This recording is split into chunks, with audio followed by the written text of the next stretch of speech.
Hello, and we are back for video number 3 in our little series. So, I thought today we would do a video on something that was a little bit more applicable in the classroom. So basically I thought, why not do a phonics video? So here we are. This is phonics. So there are two things that we are going to cover today, and that is the C and that is the G. Now, because we teach English, hopefully everybody understands that C and G have two sounds apiece, generally speaking. The two we're going to talk about today are the hard and the soft sounds for C and G. So, with these sounds, there's like a 99.98% chance that this rule does apply. Now, in the English language, we do have some rule breakers. So, that being said, this doesn't fit the rule 100%. But generally, if we're talking about hard and soft G and C, which we do teach in the SayABC curriculum, then these are the sounds that we're working on. So we're going to start. So if we are thinking of phonetics, it is really, really important to teach phonics correctly, for the simple fact that if we do not, it really makes reading for these kids a lot more difficult. I'll give you an example. So if I am teaching a word, well, I'll just take a blended word, maybe like black. If I teach my kids that the B has a B sound, a voiced B sound, and I tried to put it with the L sound, put it with an L, but I'm teaching it ba-la, ba-la, ba-la-ak, ba-la-ak. It really doesn't blend correctly that way. So it's really important to understand the actual phonetic sounds that these make. Now, I was part of a generation that when I was in school, every teacher taught it as B says B, D says duh. That's not actually the case.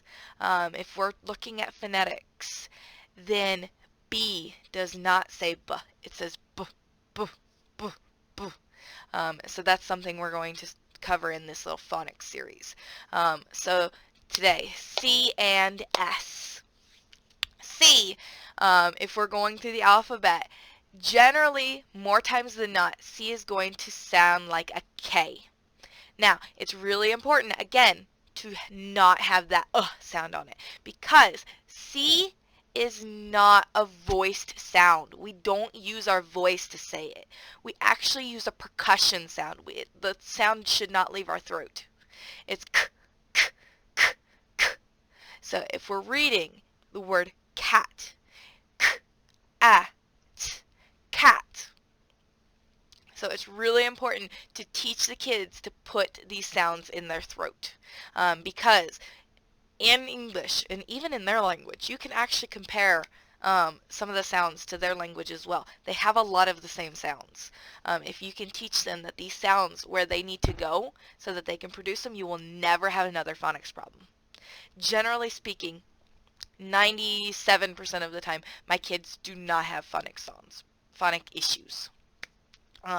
Just because I always push these. So, C. The hard sound, if I'm doing hard sounds.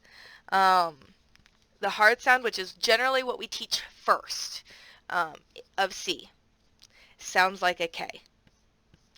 K, k, k. And even on my class, on the PPT, I write this K sound, k, k, k, because I want them to pronounce it like this. And doing this, it actually keeps it separate from when we're doing hard and soft. Now, again, not breaking the rules, but it does happen. More times than not, this happens when we have A, O, and U. So, k, at, cat, k, ot, cot. Cut, cut. So generally, this is when we're going to use the hard C. Now, there are some exceptions to this rule. We will not get into those exceptions today. The other sound for C is the soft C. So soft C. Now, just like I did here, I'm going to do the same thing, but I write an S because I want the kids to make the S sound. And again, it's really important. It's between your teeth. It's a relationship between your teeth and your tongue. Now, it's not necessarily voiced, but it's a relationship going on in the front of the mouth. It's a frontal sound. And these usually happen with I, E, and Y. We can see this in words like city, juice, and cycle. So it's really important that we teach them these sounds. Now, the next one is G. Now, just like C, there is a hard and there is a soft. First, we're going to teach the students the hard sound of G. Now, when I want my kids to say this, just like I did with K and S, I write a G because I want them to say the G sound. Again, just like the hard C, it is a throatier sound. It is important to keep this sound here. G, G, G, G. And as you can see, my mouth actually does not move. It should be G, G, G, G.